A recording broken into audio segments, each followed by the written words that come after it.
कृष्ण गोविंद हरे मुरारी, हे नाथ नारायण वासुदेव।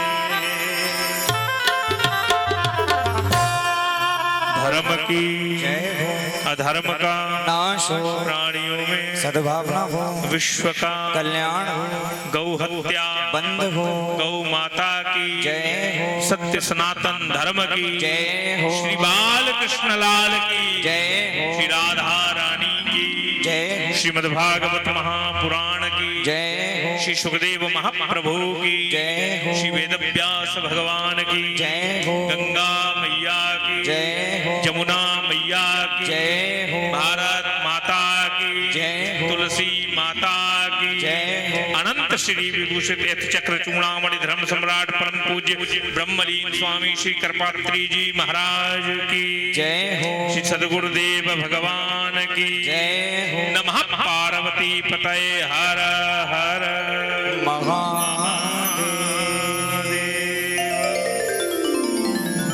शंभो।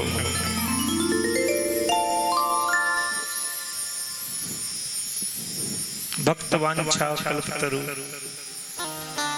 कृपा सिंधु दीनबंधु दीनानाथ जगतपते पतित पावन प्रियतम परमेश्वर पौगंड सार सर्वतत्व श्री राधा रमण लाल तद शब्दमय स्वरूप वैष्णवा नाम धनम श्रीमद्भागवत। श्रीमद्भागवत महापुराण वैष्णवों का परम धन है। भागवत कानन रमणीय और रसिक वैष्णव वृंद और तत्कृपा स्वरूप आज ये हरि कथा का अनुपम अवसर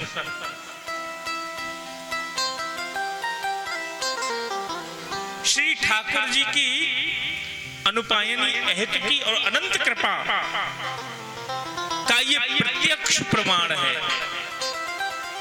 कि हम सब इस पावन प्रांगण में उपस्थित हैं। भागवत कह रही है भाग्योदयेन बहुजन्म समर्जितेन सतसंगमं च लभते पुरुषो यदा। भाग्यो उदयेन बहुजन्म, एक जन्म के नहीं, जब बहुत जन्मों के भाग्य उदय होते हैं तब भागवत कथा सुनने को मिलती है। बोलो राधे राधे। आप तो कहेंगे कि बहुत जन्मों के, हमें तो कितनी बार मिल चुकी, सुनते ही रहते हैं, कभी टीवी पर, कभी यहाँ, कभी वहां, इधर इधर इधर कदा जहां।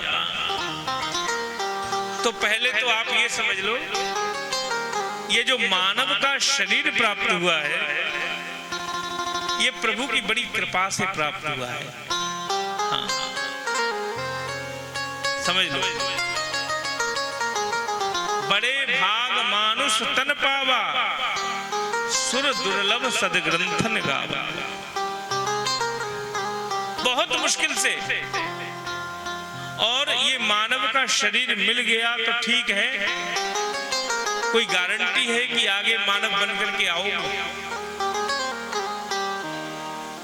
तो जन्म जन्मांतर के भाग्य उदय हुए तब मानव बन के पृथ्वी पर आए और यहाँ भगवान की कथा का अनुपम अवसर प्राप्त हुआ। ये हमारे बड़े दिनों के, अनंत जन्मों के भाग्य उदय हुए हैं, समझ लीजिए।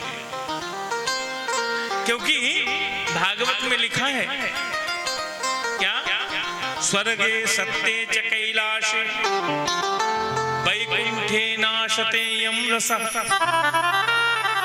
अतापिबन्ति सद्भाग्या मामा मुंचन करिर्चा। जो सुख तुम्हें यहाँ पृथ्वी पर बैठ करके प्राप्त हो रहा है सज्जनों, वो तुम्हें वैकुंठ में नहीं मिलेगा। वो तुम्हें कैलाश पर नहीं मिलेगा, वो तुम्हें स्वर्ग में नहीं मिलेगा।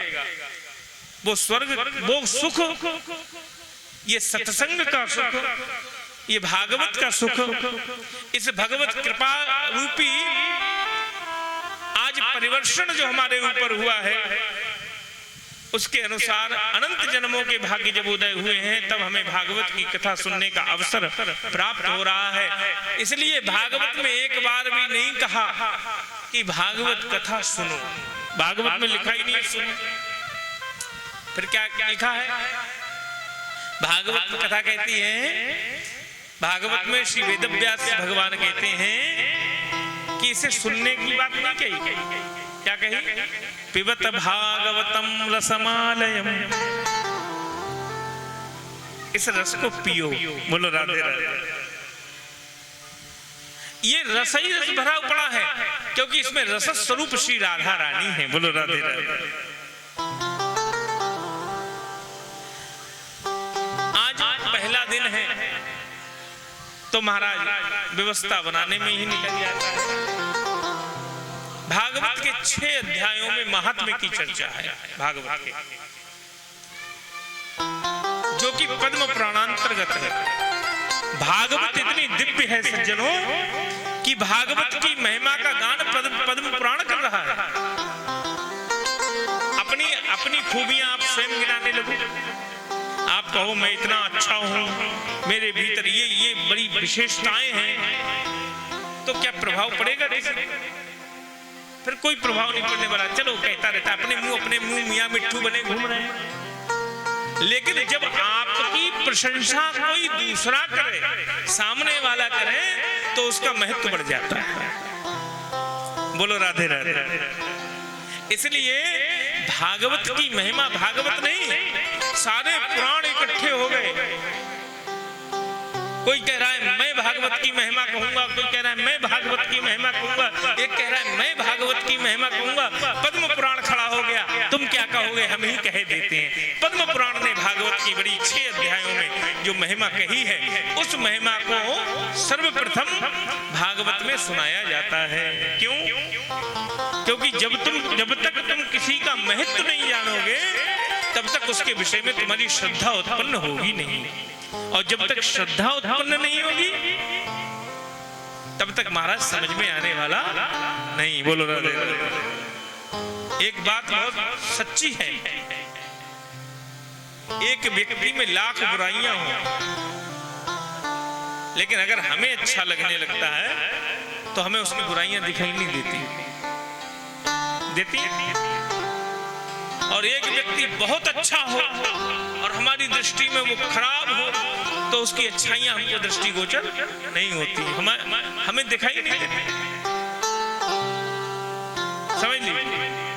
इसी प्रकार महात्म्य जान लेना परम आवश्यक है, जिससे हम 7 दिन बैठ करके इसके चरणों में बैठ करके भागवत की कथा सुने। सज्जनों, भागवत केवल कोई पुस्तक नहीं है, ये समझ लो।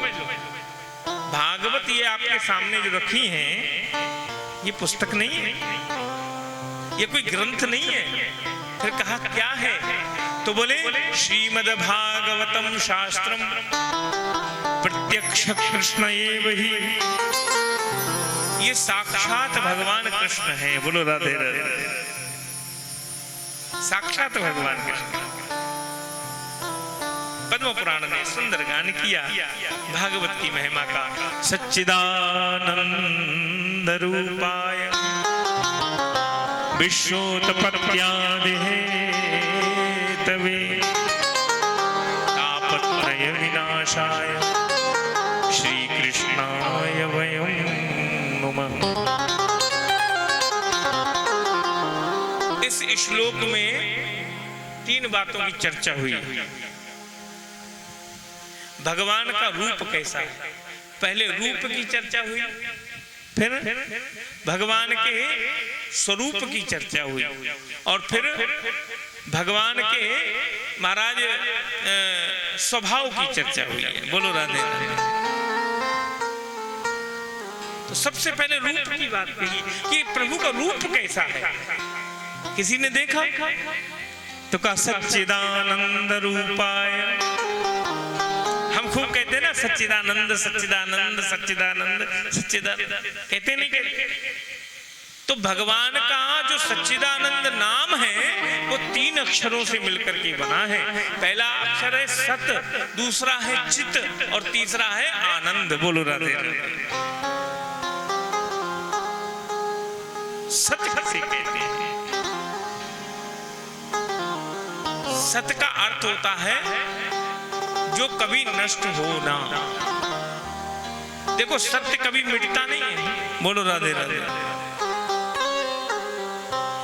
एक बड़ा सुंदर पक्ष उपस्थित होता है। कौन सा पक्ष उपस्थित हो रहा है? कि भगवान कृष्ण द्वापर में साक्षात हैं। किसके बीच? कौरवों के बीच, पांडवों के बीच, सब लोगों के बीच भगवान साक्षात रूप से उपस्थित है, प्रत्यक्ष रूप से उपस्थित है। लेकिन आज तक उन सब का नाम आप कितना लेते हो? बोलो कभी लेते हो? लेकिन नाम लेते हो तो केवल कृष्ण का लेते हो। बोलो राधे राधे। लेते हो? कारण क्यों लेते हो उनका नाम, कृष्ण का नाम? या तो पक्ष ये मान लो कि कृष्ण सब झूठ से जुड़े रहे, सब असत से जुड़े रहे, सबने असत का सहारा लिया, लेकिन कृष्ण सदैव सत्य से जुड़े रहे, इसलिए कृष्ण स्वयं सत्य हैं। बोलो राधे राधे। सत्य का अर्थ है कि जो स्वयं सत्य को धारण किए बैठा है, या जिसने सत्य को अपनाया हुआ है, या सत्य ने ही जिसको अपना लिया है, या सत्य का जो शब्द में विग्रह है। बोलो राधे राधे। स्वरूप में विग्रह है। साक्षात भगवान श्री कृष्ण सत्य हैं। बोलो राधे राधे। क्योंकि ये पृथ्वी, ये चंद्रमा, ये आकाश, ये तारे, ये नक्षत्र, ये करोड़ों बार बने और मिट गए, और परमात्मा न कभी मिटा है न मिटेगा, इसलिए वो परम सत्य है। बोलो राधे राधे। जोर से बोलिए। हाँ, परमात्मा परम सत्य है, सब मिट जाने वाला है, परमात्मा कभी नहीं मिटता। दूसरा अक्षर, दूसरा शब्द है चित्त। चित्त किसे कहते हैं? चित्त मानी चेतना। हम जिस शरीर को मैं मान बैठा हूं, हम जितने हैं क्या कहते हैं? मैं। किसकी ओर इंगित करते हैं? शरीर की ओर। लेकिन वास्तविकता में क्या शरीर मैं हूं? बोलो सज्जनों, क्या शरीर में? अगर शरीर में हूं तो फिर शरीर तो यहीं पड़ा रह जाता है, चला दिया जाता है, नष्ट हो जाता है, समाप्त हो जाता है। शरीर में नहीं हूं, फिर मैं क्या हूं? तो तुलसीदास जी महाराज कहते हैं कि ईश्वर अंश जीव अविनाशी। ईश्वर अंश जीव अविनाशी। चेतन अमल सहज सुख राशि। चेतन अमल सहज सुख दासी।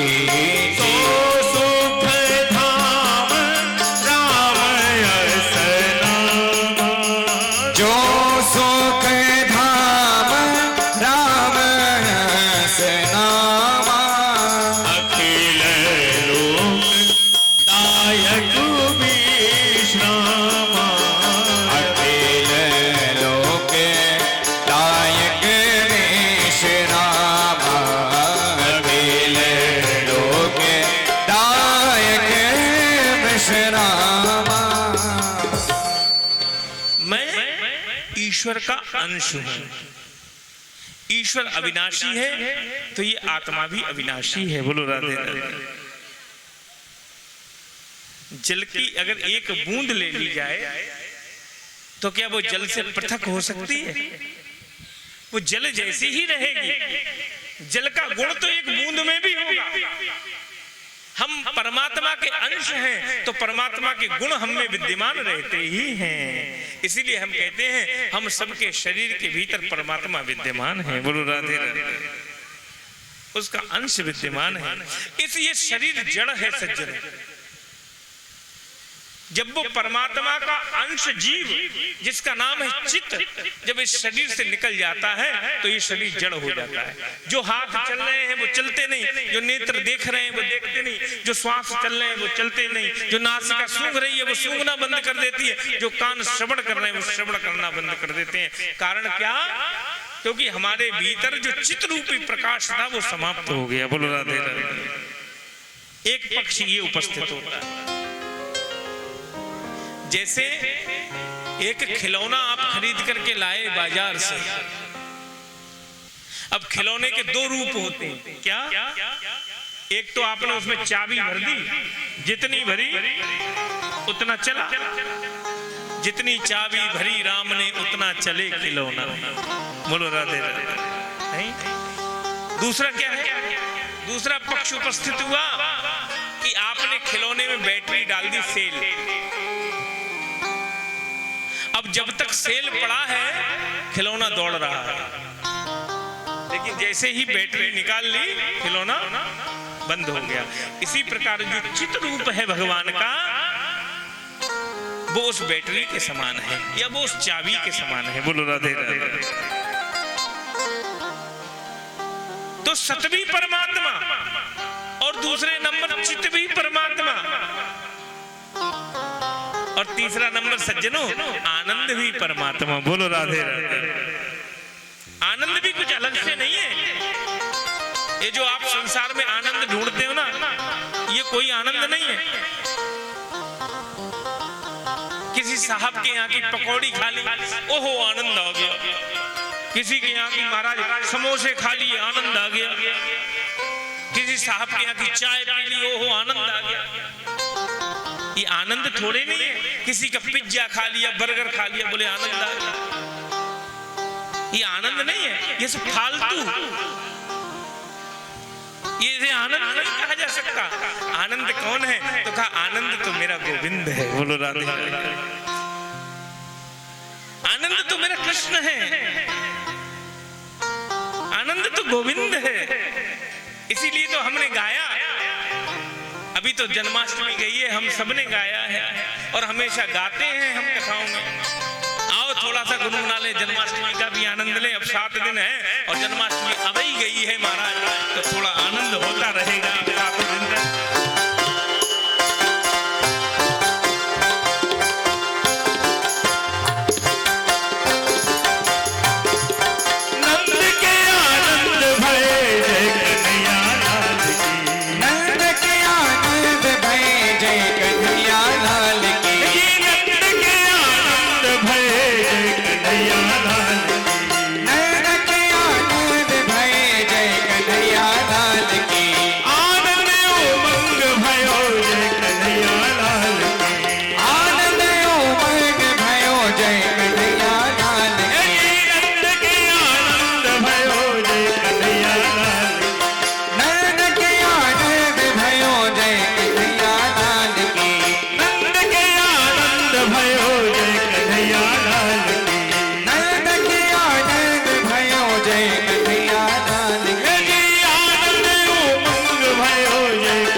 आनंद भी परमात्मा श्री कृष्ण। आनंद, संसार का आनंद क्षणिक मात्र है, समाप्त हो जाएगा, पर परमात्मा कभी समाप्त होता ही नहीं, इसलिए वो साक्षात आनंद है। और ये संसार में जो आनंद हमें दिखाई देता है, ये तो आनंद का बिंदु है, बोलो राधे राधे। और परमात्मा आनंद का सिंधु है, क्योंकि गोस्वामी जी कह रहे हैं, जो आनंद सिंधु सुख राशि, जो आनंद सिंधु सुख राशि, जो आनंद सिंधु सुख राशि, जो आनंद सिंधु सुख राशि, सीकरते त्रैलोक सुपासी, शीतलते त्रैलोक सुपासी, शीतलते त्रैलोक सुपासी। जो आनंद सिंधु सुख राशि। आपके लिए एक तालाब में से एक लोटा जल दे दिया जाए, आपसे पूछा जाए कितना है, तो क्या कहोगे? एक लोटा। उसका मापदंड है, लेकिन किसी तालाब के किनारे या किसी समुद्र के किनारे खड़ा कर दिया जाए और कहा जाए बताओ कितना जल है, तो कोई जवाब है आपके पास? आप कहोगे अनंत राशि है। ऐसे ही संसार में जो सुख है, जो आनंद है, उसका मापदंड हो सकता है, पर परमात्मा रूपी आनंद का कोई मापदंड नहीं हो सकता, बोलो राधे राधे। वो तो अनंत राशि है, आनंद की अनंत राशि, लेकिन हम थोड़े से आनंद में डूबे हुए हैं महाराज, छूटता ही नहीं संसार, बोलो राधे राधे। संसार मत छोड़ो, पर संसार की आसक्ति छोड़ दो, फालतू के आनंद, पर आनंद तो परमा। इसीलिए गाया, नंद के लाला नए भे मूर्तिमंत आनंद प्रकट हुआ है नंद बाबा के यहाँ श्री कृष्ण के रूप में, इसलिए कहा सच्चिदानंद। तो भगवान के सबसे पहले शब्द में सच्चिदानंद कह करके भगवान के स्वरूप की चर्चा की गई, और फिर भगवान के स्वभाव की चर्चा हुई। स्वभाव कैसा है भगवान का? बोले विश्वोत्पत्त्यादिहे तवे। भगवान का एक नाम है विश्वंभर, बोलो राधे राधे। क्या नाम है? विश्वंभर। चींटी से लेकर के और ब्रह्मा तक का उसे पता है कि किसका कब पेट भरना है महाराज, कोई छूटता नहीं, सबको उत्पन्न करता है, सबका पालन करता है, अंत में संहार भी वही करता है, बोलो राधे राधे।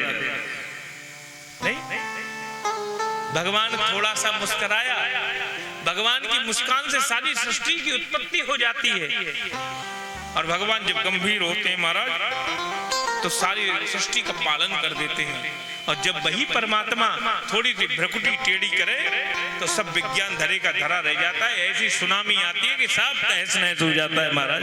देखा कोरोना में क्या हाल हो गया, बोलो राधे राधे। नहीं, तो विश्व का पालन वही करता है, विश्व को उत्पन्न वही करता है, और अंत में विश्व को समेट भी वही अपने भीतर लिया करता है, क्योंकि भगवान के भीतर से ही सारे संसार की उत्पत्ति होती है, बोलो राधे राधे। आगे आप चतुश्लोकी भागवत में सुनेंगे कि सारा संसार भगवान के द्वारा ही रचित है। इसलिए सच्चिदानंद रूपाय विश्वोत्पत्त्यादि हेतवे। तो पहले भगवान के स्वरूप की चर्चा है। भगवान का रूप कैसा? बोले सच्चिदानंद। और भगवान का स्वभाव कैसा? भगवान का स्वभाव है कि वो सबकी उत्पत्ति करते हैं, सबका पालन करते हैं, संहार भी वही करते हैं। और अंत में भगवान के महाराज स्वरूप और स्वभाव, इसकी चर्चा हुई। अंत में तापत्रय विनाशाय। भगवान की शरण में आने पर हमारे 3 प्रकार के तापों का नाश होता है। देखो भागवत के किसी श्लोक में दुख निवृत्ति की बात नहीं कही गई। एक बात आप त्याग दो भागवत की शरण में आकर के, क्या आप आते हो हम पे फलाना दुख आ गया, भागवत सुन लेंगे तो दुख समाप्त हो जाएगा? नहीं नहीं, भागवत में एक भी श्लोक में कहा ही नहीं है कि हम दुख मिटा देंगे, एक श्लोक भी नहीं है। पद्म पुराण का श्लोक कह रहा है कि तापत्रय विनाशाय, और बीच में भागवत में व्यास जी लिख रहे हैं कि तापत्रयोन मूलनम। बोलो राधे राधे। भागवत में दुख निवृत्ति की बात नहीं है, भागवत में ताप निवृत्ति की बात है। बोलो राधे राधे। ताप किसे कहते हैं? ताप कहते हैं दुख की चर्चा करने वाले को। बोलो राधे राधे। किसी व्यक्ति पर 100 साल पहले कोई परेशानी आई थी और उसका वर्णन वो आज भी कर रहा है, उसी दुख में मरा जा रहा है। बोलो राधे राधे। एक जगह हम कथा करने गए महाराज, एक बूढ़ी अम्मा बैठी वही महाराज रास्ते में, रोज कथा सुनने आती, बादिन आई महाराज, रोज टहलने जाते थे कथा के बाद। तो हमने, अम्मा आज तुम कथा में नहीं आई, बड़ी उदास। मैंने उदास काहे को बैठी है? क्या बेटे ने कुछ कह दिया? नहीं नहीं, श्रवण कुमार। अच्छा बहू ने कुछ कहा? अरे नहीं नहीं, बहू तो बहुत अच्छी है। तो पति ने कुछ कह दिया? अरे नहीं, पति ने कुछ नहीं कहा। तो फिर इतनी उदास काहे को बैठी है? तो बोली एक बहुत 50 साल पुरानी पहले की बात याद आ गई। बोली क्या? बोले जब मैं शादी होके अपने घर में आई तो मेरी सास ने मुझसे चाय क्यों नहीं पूछी। बोलो राधे राधे। 50 साल से चाय को रो रही, बताओ। इसका नाम है ताप।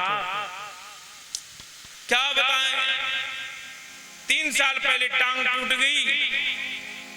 बोले कथा में नहीं चल रहे? बोले नहीं, बड़ा दर्द होता है। 3 साल पहले टांग टूट गई तो दर्द होता है, कहाँ जाए कथा? कथा इतनी सरल नहीं है तुम्हें मिल जाएगा। कथा तो भागवत महाराज भाग्यवानों को प्राप्त होती। देवी जी ने आपको बताया, सुतदारा और लक्ष्मी पापी हूं घर होए, पर सत्संगति और हरि कथा तुलसी दुर्लभ तो। सबको प्राप्त नहीं होती है, समझ लीजिए। कथा बड़े भाग्य से प्राप्त होती है। तो तापत्रय विनाशाय। व्यक्ति के जीवन में 3 प्रकार के ताप हैं जो उसे सताते हैं, आदि दैहिक, आदि भौतिक और आदि दैविक। जब तुम भागवत की शरण में आओगे, तुम कहते हो कि हमारे ताप नहीं मिटे, तो मैं सत्य कहता हूं कि तुम समर्पण भाव से भगवान की शरण में गए ही नहीं। बोलो राधे राधे। अगर तुम समर्पण भाव से चले गए, और समर्पण की बड़ी भारी महाराज व्याख्या है, अगर मैं करने बैठ गया तो सवेरे के 3 बज जाएंगे। बोलो राधे राधे। हाँ, कभी समय मिलेगा 2 समय में कथा है, और कल या परसों में फिर समर्पण भाव की भी व्याख्या करेंगे आपके समक्ष। ऐसा नहीं है कि नहीं करेंगे, लेकिन समर्पण कैसा होना चाहिए। तब वृत्तासुर चरित्र में बड़ा सुंदर वर्णन आया है। अहम हरे तब पादैकमूलम दासानुदासो भवितास्मि भूयः मनः स्मरेतासु पतिर्गुणास्ते गृणीत वा कर्म करोतु काया न नाकपृष्ठं न च पारमेष्ठ्यं न सार्वभौमं न रसाधिपत्यं न योगसिद्धिर पुनर्भवं वा समञ्जसत्वाभिरहै।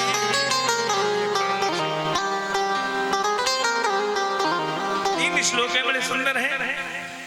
हे प्रभु, अगर मुझे इस पृथ्वी पर दोबारा जन्म देना, वृत्तासुर भगवान से कह रहा है, क्योंकि सामने इंद्र वज्र लिए खड़ा था और वज्र में भगवान का दर्शन हो रहा है। उस भगवान से कहता है, वृत्तासुर प्रभु दोबारा मुझे जन्म मिले तो मैं आपके दासों का दास बन करके प्रकट हो जाऊं। बोलो राधे।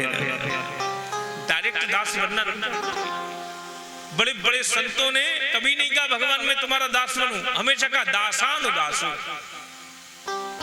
इसी परिप्रेक्ष्य में एक सुंदर कथा है, गजेंद्र मोक्ष की कथा आप जानते हो।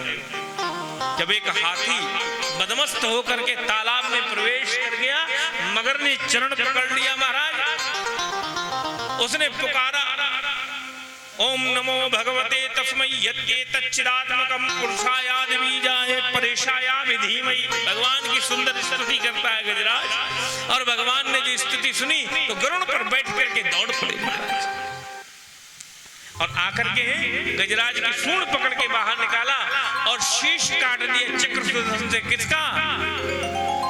मगर का, जिसने पैर पकड़ रखा था गजराज का, उसका उद्धार कर दिया। देखो भगवान किसी को मारते नहीं है, भगवान उद्धार करते हैं। बोलो राधे राधे। तब परीक्षित ने सुखदेव जी से प्रश्न किया था, गुरुदेव मगर का उद्धार हो गया? बोले हाँ। क्यों? बोले इसीलिए कहा है यहाँ वृत्तासुर ने कि गजराज है भगवान का भक्त, और पहले भक्त का उद्धार भगवान ने नहीं किया, पहले किसका किया? भगवान के भक्त का, जिसने चरण पकड़ा हुआ है उसका उद्धार कर रहे हैं। इसलिए कहा कि हम दास बन करके प्रकट नहीं हो, क्योंकि आप दासों के दास का पहले उद्धार करते हो, इसलिए दासान दासो भवितास होइया, दासों के दास बन करके प्रकट हो जाए प्रभु। ऐसा सुंदर। फिर कहते हैं वो बोले कि साधन किए भगवान की लड़ाई भी बड़ी सुंदर होती है। भक्त और भगवान की लड़ाई हो जाए महाराज, और लड़ाई करनी भी किससे करें? प्यार तुझसे करते हैं तो लड़ने का कोई संसार से जाएंगे महाराज। कन्हैया को एक रोज रोकर पुकारा, कहा उनसे जैसा हूं मैं हूं तुम। वो बोले कि साधन किए तूने क्या है? वो बोले कि साधन किए तूने क्या है? मैं बोला किसे तुमने साधन से तारा? मैं बोला, वो बोले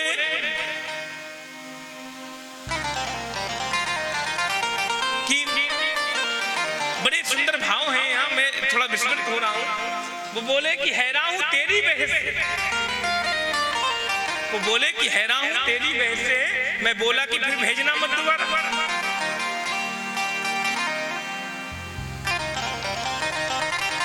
वो बोले कि दुनिया में आकर किया क्या? मैं बोला कि फिर भेजना मत दोबारा। सब में अपनी ही फायदा है। भक्त अगर भगवान से लड़े तो अपना फायदा ढूंढता है, बालक अगर हट कर जाए अपने बड़ों से तो किसका फायदा ढूंढता है? अपना नहीं, हट में तो अपने लिए ही मांगता है, और हट हो जाए तो फिर बुरी करनी पड़ती है माता पिता को। इसलिए हट कर रहा है भगवान से, तो समर्पण कैसा होना चाहिए? तो समर्पण की व्याख्या मैं बता रहा हूं कि वो कहता है कि प्रभु दासानुदासो भवितास। भगवान बोले क्या किया तूने?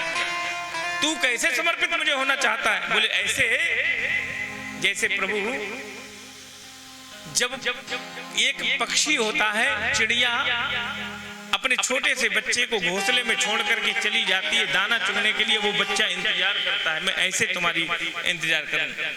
भगवान बोले ये तुम्हारी पक्की भक्ति नहीं हुई, पक्का समर्पण नहीं हुआ। क्यों?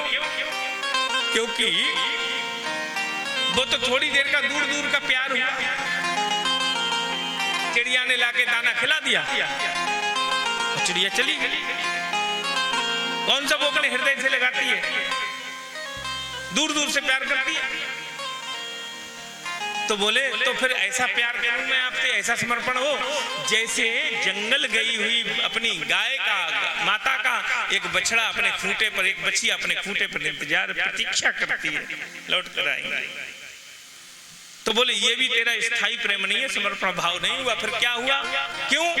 बोले इसलिए कि बड़े होने के बाद तो बछड़ा बछिया भूल जाते, कौन माता कौन पिता कौन बालक कौन बेटा। ऐसा प्यार करेगा मुझसे? तो फिर कहा है प्रियम प्रियैव विशुतम विषण्णा, मैं ऐसा प्रेम करूं आपसे, ऐसा समर्पण हो जैसे एक पतिव्रता नारी का अपने पति के प्रति होता है। बोलो राधे राधे। तब भगवान प्रसन्न हो जाते हैं। तो समर्पण होना चाहिए। समर्पण है तो तापत्रय विनाशाय, हमारे तापों का उन्मूलन हो जाएगा, हमारे ताप समाप्त हो जाएंगे। 3 प्रकार के, दैहिक, दैविक, भौतिक ताप। राम राज्य काहू नहीं व्यापार। तो जो श्री कृष्ण भगवान सत हैं, चित हैं, आनंद हैं, जो विश्व की उत्पत्ति करते हैं, पालन करते हैं, संहार करते हैं, और जो तीनों प्रकार के तापों का नाश करते हैं, आइए हम सब उन भगवान श्री कृष्ण के चरणों में नमन करें, प्रणाम करते हैं। बोले कौन कौन? तो कह दिया वयम, वयम मानी हम सब, श्रोता भी और वक्ता। ये नहीं कि मैं या आप, मैं भी आप, हम सब प्रणाम करें भगवान, लेकिन अकेले कृष्ण को नहीं। यहां बड़ी सुंदर बात कही, श्री कृष्णाय वयम नुमः। यहाँ जो श्री है ना, वो अकेला कृष्ण नहीं है, श्री के साथ श्री राधा रानी विराजमान है। बिना राधा के कृष्ण का क्या अस्तित्व? राधा तो भगवान की हिलादनी शक्ति है, और शक्ति के बिना परमात्मा कुछ नहीं है। तो इसलिए श्री कृष्ण, श्री मानी राधा। अच्छा, अब कृष्ण का कोई अस्तित्व रहेगा नहीं। अब आपने कह दिया कि श्री हटा दो, केवल कृष्ण कहो। बोले केवल कृष्ण भी कहोगे तो भी राधा रानी उनके साथ ही है, उन्हें कभी छोड़ती नहीं। क्यों? बोले कृष्ण में जो नीचे री लगी हुई है ना, ऐसे कृष्ण कैसे लिखोगे? का और का में नीचे री, वो श्री राधा रानी ही हैं। बोलो राधे राधे। कृष्ण से उन्हें कोई अलग कर ही नहीं सकता, इसीलिए दोनों के साथ प्रणाम किया। श्री कृष्णाय वयम नमः, हम श्री कृष्ण को प्रणाम करते हैं। फिर वेद व्यास जी ने, भागवत के वक्ता, प्रमुख वक्ता श्री सुखदेव जी ने जो कथा सुनाई है परीक्षित को, श्री सुखदेव जी को प्रणाम किया है। यम प्रव्रजन्तम अनुपेतम अपेत कृत्यम द्वैपायनो विरह कातरया जुहाव पुत्रेति तन्मयतया तरवो विनेदुः तम सर्वभूत हृदयं मुनिमानतोऽस्मि।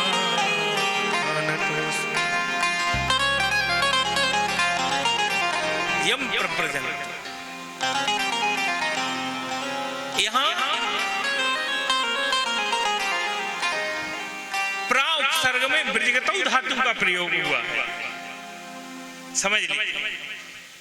माने सुखदेव जी जो हैं, उन्होंने जन्म लिया, 12 वर्ष तक तो माता के गर्भ में रहे, और जन्म लेते ही, वैसे उनको 16 वर्षीय कहा जाता है सुखदेव जी को। क्यों?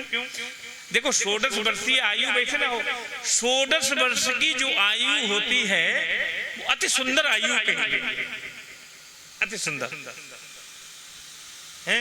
16 साल की अवस्था तो मतलब अति सुंदर होती है, किशोरावस्था होती है। हम लोग महाराज प्रवेश कर रहे होते हैं अपने आगे के समय के लिए, युवावस्था के लिए में, और बड़ी सुंदर, बड़ी कामनीय, बड़ी रमणीय, बड़ी कांतिमान ऐसा शरीर 16 साल का होता है, सुंदर शरीर, बड़ी सुंदर। तो इसलिए सुखदेव जी बड़े सुंदर हैं, इसलिए सुखदेव जी को 16 वर्षीय कह दिया गया। 12 वर्ष तक माता के गर्भ में रहे, और जन्म लेते ही महाराज लंगोटी भी नहीं लगाई, और अपने शरीर पर डाल लिया, यज्ञोपवीत संस्कार भी नहीं हुआ, और यज्ञ अपनी नाल को ही यज्ञोपवीत मान करके कंधे पर डाला और घर छोड़ करके जान गया। व्यक्ति 80 साल का हो जाता है, दुकान नहीं छूटती, घर नहीं छूटता। एक सेठ जी आए, बोले क्या करें महाराज जी, हमारा बेटा हमारे साथ दुकान पे बैठना नहीं चाहता। हमने कहा कल लेकर के आना उसे पास। दूसरे दिन लेकर के आए, हमने कहा क्यों भाई बैठना क्यों नहीं चाहते पिताजी का? भाई पिता के हाथ पैर, बड़े युवावस्था वाले जो बालक होते हैं वो पिता के हाथ पैर ही बन जाते हैं प्रायः, तो इनका सहयोग किया करो। क्या बात है? तो बोले महाराज जी क्या बताएं, गद्दी इनसे छूटती नहीं और हम गद्दी के बिना बैठेंगे नहीं। बोलो राधे राधे। नहीं तो हमने कहा भैया अब आपने बहुत कमा लिया, आप आराम करो, विश्राम करो, बच्चे को गद्दी दे दो, क्या परेशानी है? बोले ना भैया, कहीं ऊंच नीच हो गई इससे तो फिर क्या होगा, और अगर तुम चले ही गई दुनिया से फिर क्या होगा? बोलो राधे राधे। नहीं फिर कौन संभालेगा? हम हमेशा सोचते हैं कि ये हम कर रहे हैं, मैं कर रहा हूं, मैं कुछ नहीं करता।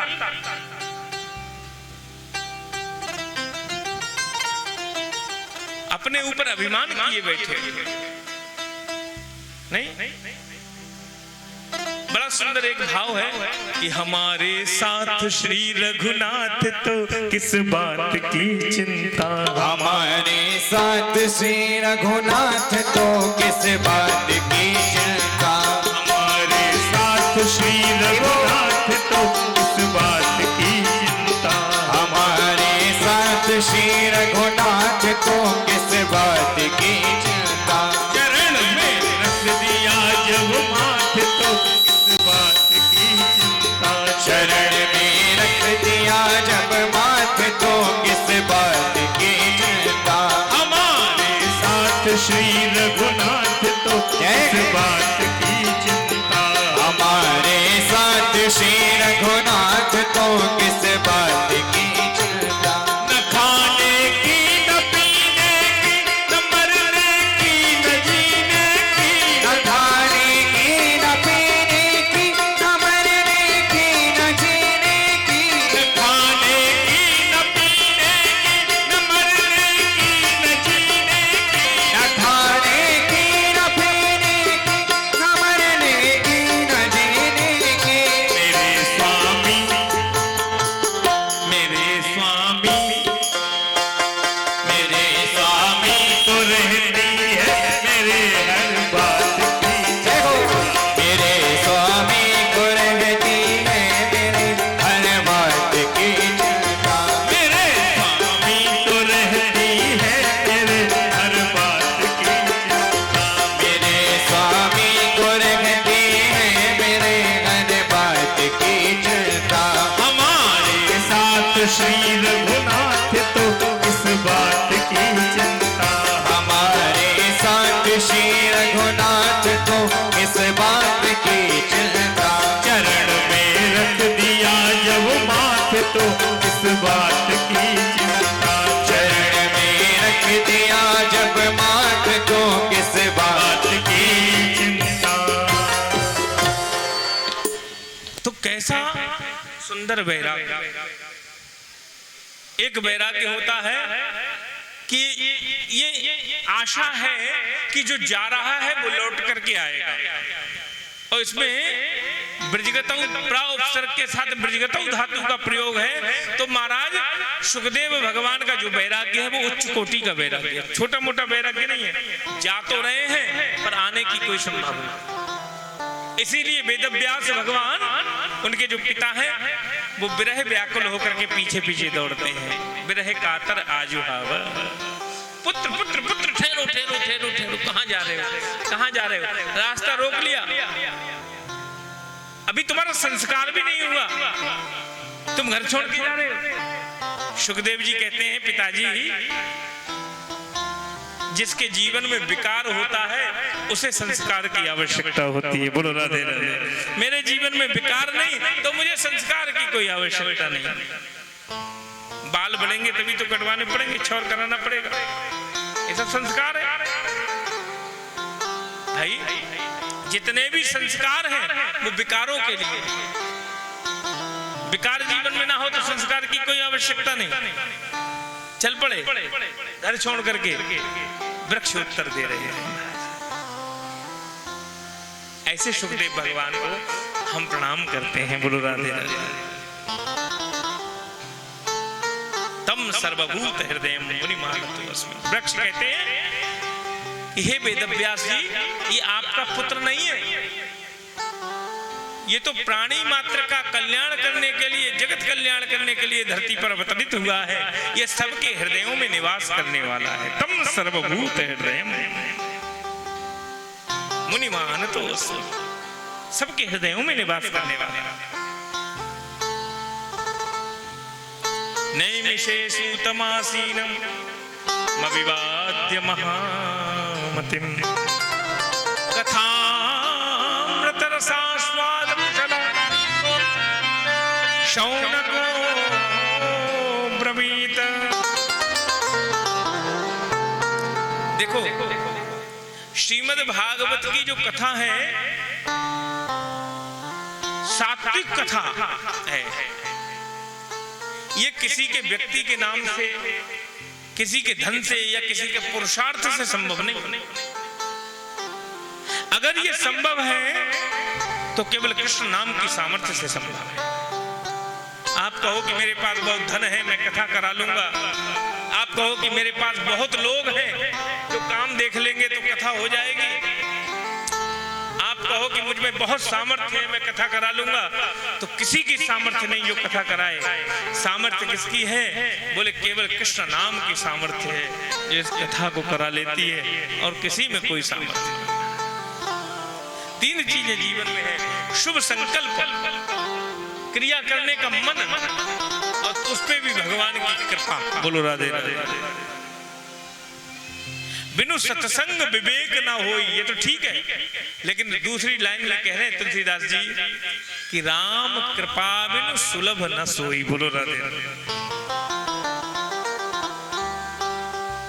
बिना सत्संग के विवेक नहीं होता, ये ठीक है, लेकिन सत्संग भी तब प्राप्त होता है जब राम की कृपा प्राप्त हो जाए, जब भगवान की कृपा प्राप्त हो जाए। ये तो राधा गोविंद की कृपा है। पहले शुभ संकल्प, लोग आजकल संकल्प तो कर लेते कि हम कथा कराएंगे, कथा कराएंगे। आपने सत्यनारायण की कथा में सुना होगा, वो बनिया कहता है कि मैं भी कथा करूंगा। फिर महाराज उसकी पत्नी कहती है करो, तो बोले अब जब संतान होगी तब करूंगा। संतान होगी, बोले अब करो। बोले अब इसके विवाह के समय करूंगा। तो विवाह के समय पहुंच गया तो बोले अब भूल गया। तो शुभ संकल्प तो हम कर लेते हैं, लेकिन क्रिया करने का मन नहीं बना पाते। उस काम को करने का मन नहीं बना पाते। पहली दूसरी बात तो पहले तो शुभ संकल्प हो और काम करने का मन भी हो, और तीसरे अगर मन भी बन जाए तो फिर भगवान की कृपा हो। बोलो राधे राधे। हाँ, यहाँ लाइव चल रहा है, मैं नाम तो नहीं लूंगा किसी का, लेकिन क्योंकि सब देख रहे होंगे निश्चित रूप से, तो अभिप्राय कहने का ये है, न जाने कितने लोग मेरे जीवन में ऐसे हैं जिन्होंने पैसा दे दिया गुरुजी कथा कराएंगे, और फिर वापस में महाराज वापस दे दिया, हमने कथा नहीं हो सकती भैया, हो ही नहीं। कारण क्या? पैसा भी आ गया, इच्छा भी हो गई कराएंगे, लेकिन कथा नहीं हुई। कारण कि भगवान की कृपा नहीं हुई, ठाकुर की कृपा नहीं हुई। बिनु सत्संग विवेक न होई, उस पर भी राम कृपा बिनु सुलभ न सोई। ये स्पष्ट कहा गया है, ये केवल कृष्ण नाम की सामर्थ्य है। यह स्पष्ट कहा गया है कि सूत और शौनक दोनों बैठे हुए, कहां? 88,000 शौनकादृषि हैं जो नैमिषारण्य का अनुपम क्षेत्र है। ये भी अरण्य है, गार्डन है, बगीचा है, सुंदर जंगल है। अरण्य कहते हैं जंगल को। कई वर्षों से सत्संग की धारा प्रवाहित होती रही है। वेद हो चुके हैं, वेदांत हो चुके हैं, वेदांतों पर चर्चाएं हो चुकी हैं, अनेकों यज्ञ हो चुके हैं। महाराज अनेकों वर्षों से यज्ञ शौनकादि ऋषियों ने नैमिषारण्य क्षेत्र में संपन्न किए। इतना यज्ञ किया कि यज्ञ के धुएं से आसमान आच्छादित हो गया। और महाराज तब चौंक कर शौनकादि ऋषियों ने कहा, इस यज्ञ ने तो हमारे मन को ही धूमिल कर दिया, हमारे नाक कान आंखें बंद हो गई। हम वास्तव में कैसे ज्योत्सना को प्राप्त कर सकेंगे? हाथ जोड़कर शौनकादि ऋषि 88,000 ऋषि के मध्य में विराजमान है सूत जी महाराज। हाथ जोड़ करके वे 88,000 ऋषि सूत जी से कहते हैं कि हम कुछ अलग सुनना चाहते हैं, कुछ हटके सुनना चाहते हैं, कुछ विशेष सुनना चाहते हैं, कुछ अद्भुत सुनना चाहते हैं। अब हमें केवल विषय नहीं चाहिए, अब हमें माध्यम चाहिए, अब हमें साधनाएं तो बहुत कर ली, अब हमें साधन चाहिए। तब महाराज सूत जी ने प्रश्न किया, क्या चाहते हो, बोलो कौन सा साधन मैं तुम्हें निवेदित करूं? एक स्पष्ट लाइन में, बहुत ध्यान से सुनना ये कथा, मैं फिर कह देता हूं, मैं बार बार कहता हूं, भागवत कथा नचनियों का नाच नहीं है, ये मनोरंजन का साधन नहीं है, ये आत्मरंजन का साधन है। देखो भैया, त्रिवेणी बह रही है यहाँ रामपुर में, पहले भी बह चुकी 1 वर्ष पहले और फिर बह रही है, और जब तक प्रभु कृपा हो तब तक बहती रहेगी। बोलो राधे राधे। इन आयोजकों पर भी भगवान कृपा करता रहे जैसे कर रहा है, क्योंकि मैंने कह दिया ये कथा बिना भगवान की कृपा के संभव नहीं, तो निश्चित रूप से ये प्रमाण हो चुका है, प्रमाणिकता हो चुकी है कि इन सब आयोजकों पर भगवान की कृपा है, और इनके साथ साथ आप लोगों पर भी परम कृपा है जो सुन रहे हैं बैठ करके। बोलो राधे राधे। तो महाराज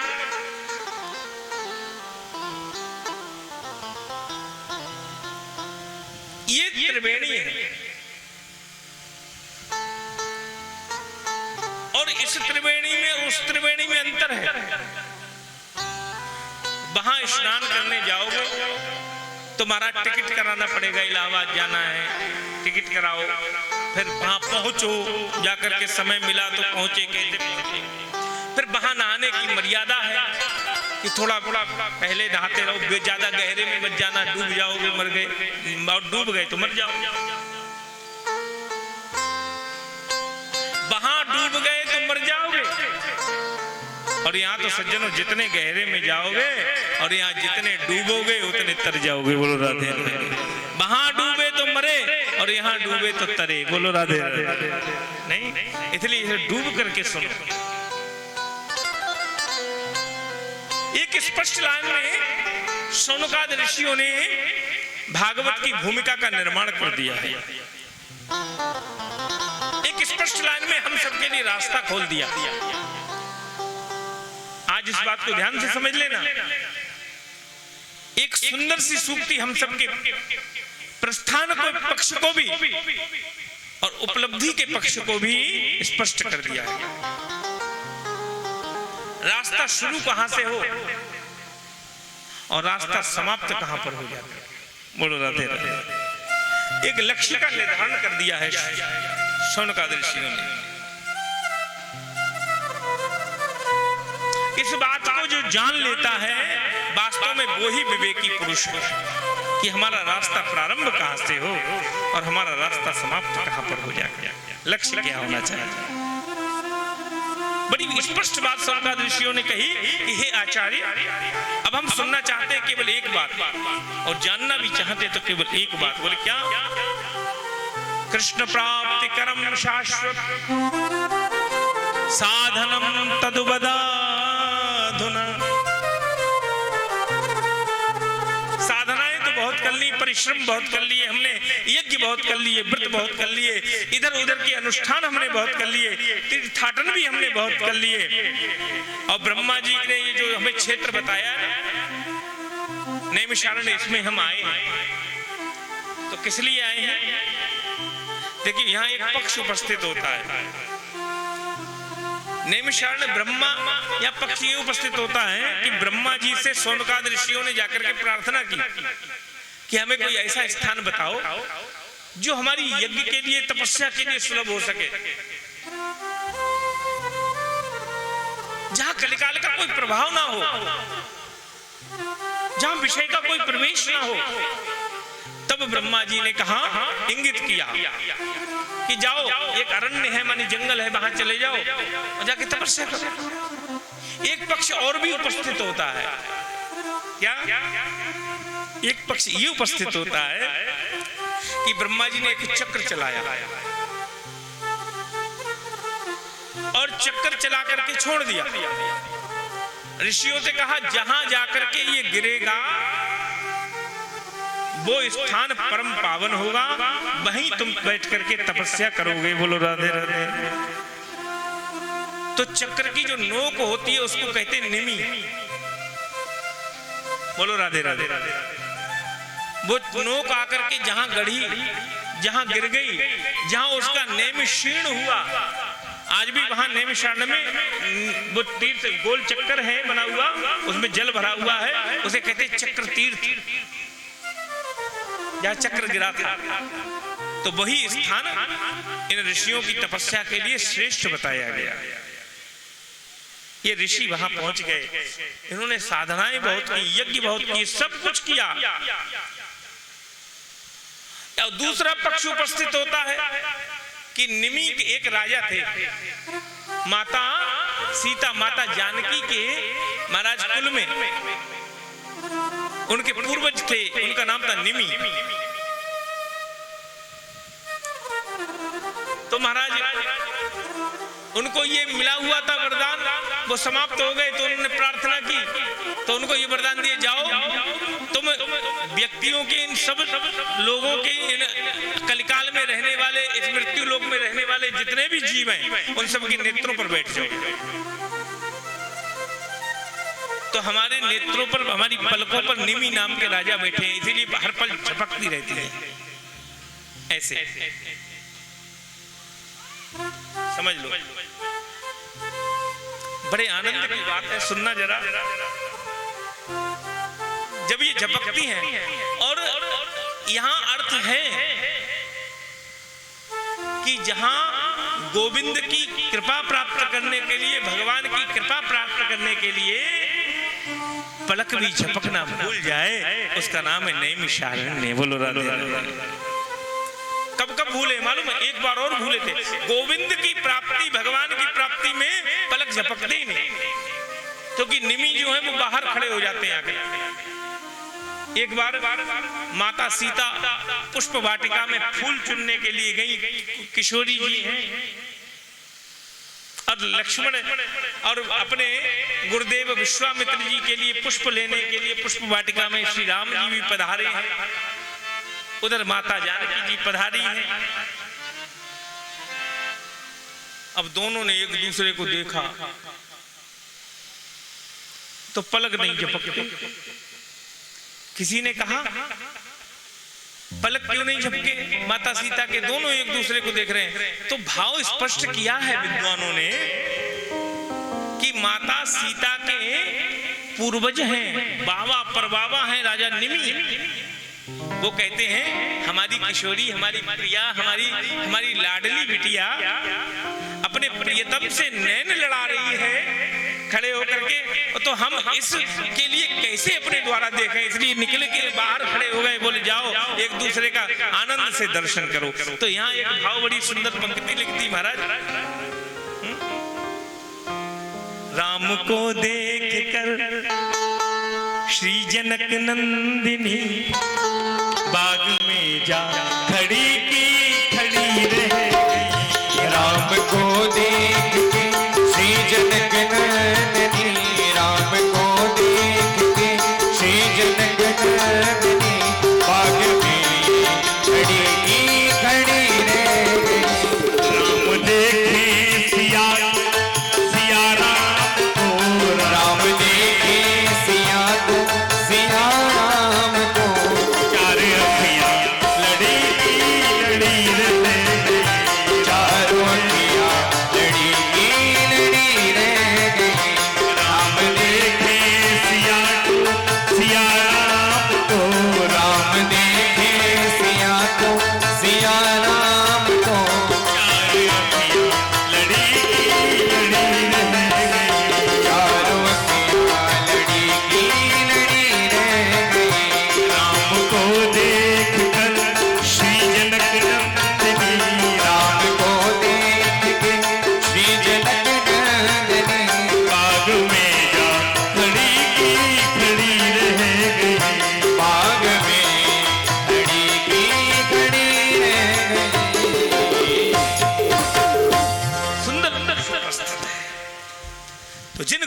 को प्राप्त करने के लिए, जिन प्रभु को प्राप्त करने के लिए पलक भी झपकना भूल जाए, वो नैमिषारण्य। एक पक्ष और भी उपस्थित होता है महाराज, जहां जाकर के हमारे मनस चक्र को शांति प्राप्त हो। जैसे ब्रह्मा जी के चक्र को वहां शांति मिली, ऐसे ही हमारा मनस चक्र, हमारे मन को भी शांति नहीं है सज्जनों। ये मनी राम बड़ी दुविधा उत्पन्न करते हैं। हम बैठे तो कथा में हैं, लेकिन ये पता नहीं 1 सेकंड में दिल्ली बंबई घूम करके फिर वापस आ जाते हैं। ये मन बड़ा चंचल है,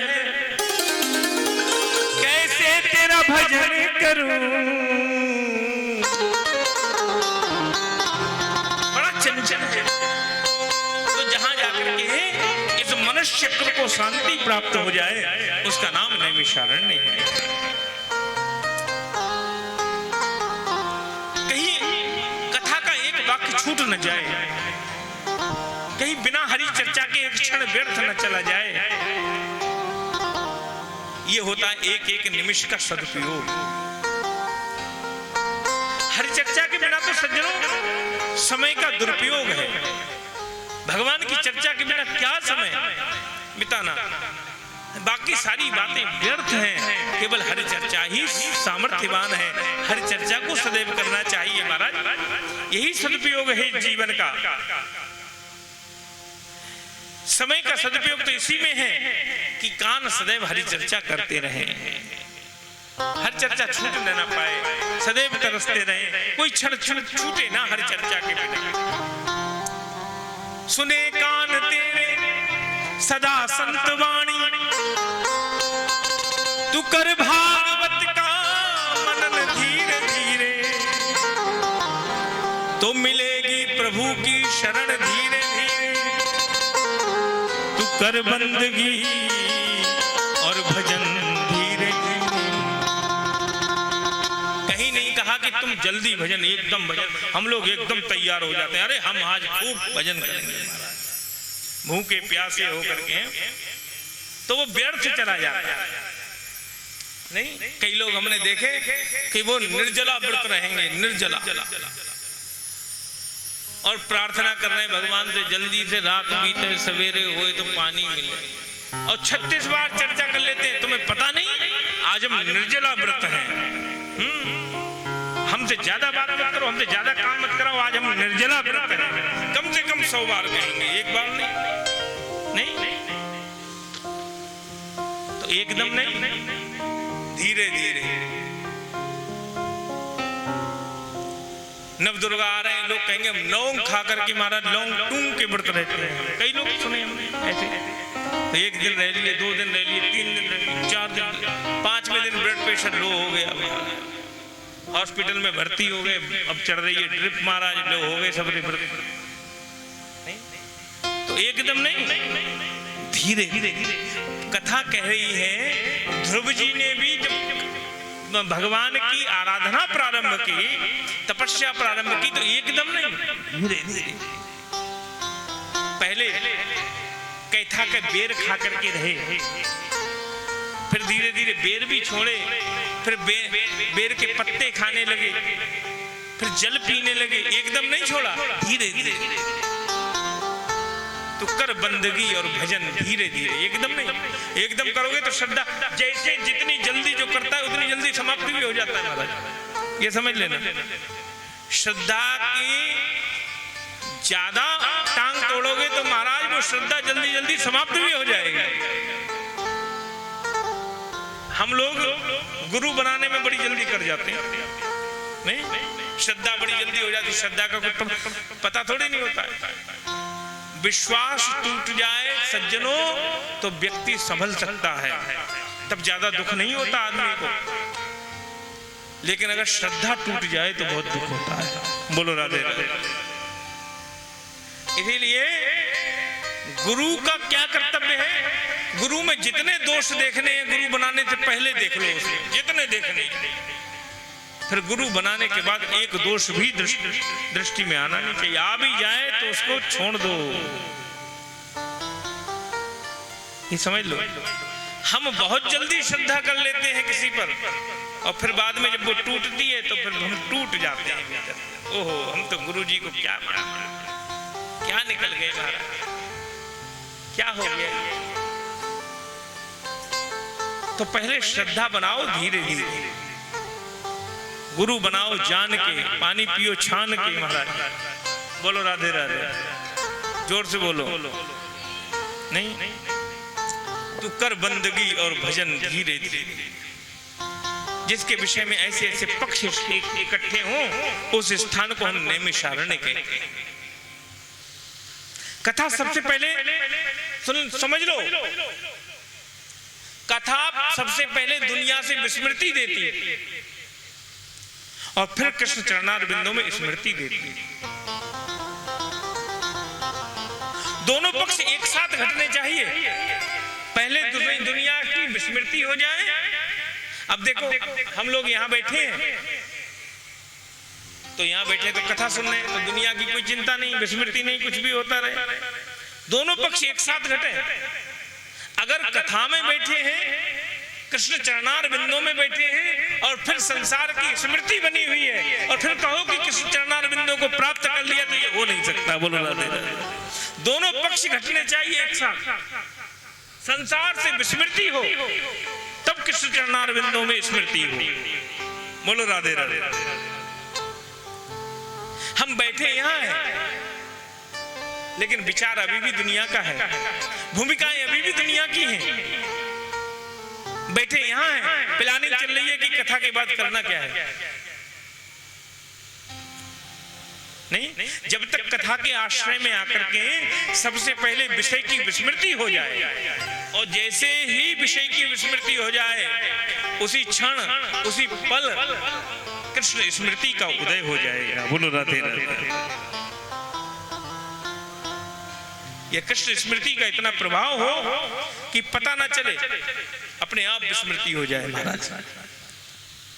जैसे कभी कभी हम ख्यालों में इतने खो जाते हैं कि कोई पूछने लगे कि कौन आया, अरे हमें नहीं पता कौन आया, इतने खो गए। तो ऐसे कृष्ण चरणारविंदों में इतने खो जाएं कि संसार से विस्मृति हो जाए। बोलो राधे राधे। संसार का हमें भान ही ना रहे। शौनकादि ऋषियों ने कथा का श्रवण का ऐसा प्रभाव हुआ कि वहां भी ये प्रबोध ना रहा कि पलक झपकना भी कुछ होता है। देखो, उन्हीं श्रोताओं को भागवत में जगह मिली है। महाराज शौनकादि भी ऐसे ही हैं, परीक्षित भी ऐसे ही हैं, विदुर भी ऐसे ही हैं। तीनों प्रमुख श्रोता हैं भागवत के, शौनकादि ऋषि और महाराज परीक्षित और विदुर, तीनों श्रोता ऐसे जिनको भागवत में स्थान मिला। तब जब वो संसार से विस्मृति करके आ गया, माने कथा पहले विस्मृति देती है और फिर कृष्ण चरणारविंदों की स्मृति देती है। बोलो राधे राधे। और नारद भी बड़े अच्छे श्रोता हैं, कथावाचक भी बड़े अच्छे नारद, लेकिन श्रोता भी बड़े तगड़े हैं, बड़े अच्छे हैं। ये समझ लो, सुनने वाले भी बड़े अच्छे हैं। देखो भैया, जब कहने वाला सुनने बैठ जाए ना, तो उसकी अदा कुछ निराली होती है। बोलो राधे राधे। नहीं,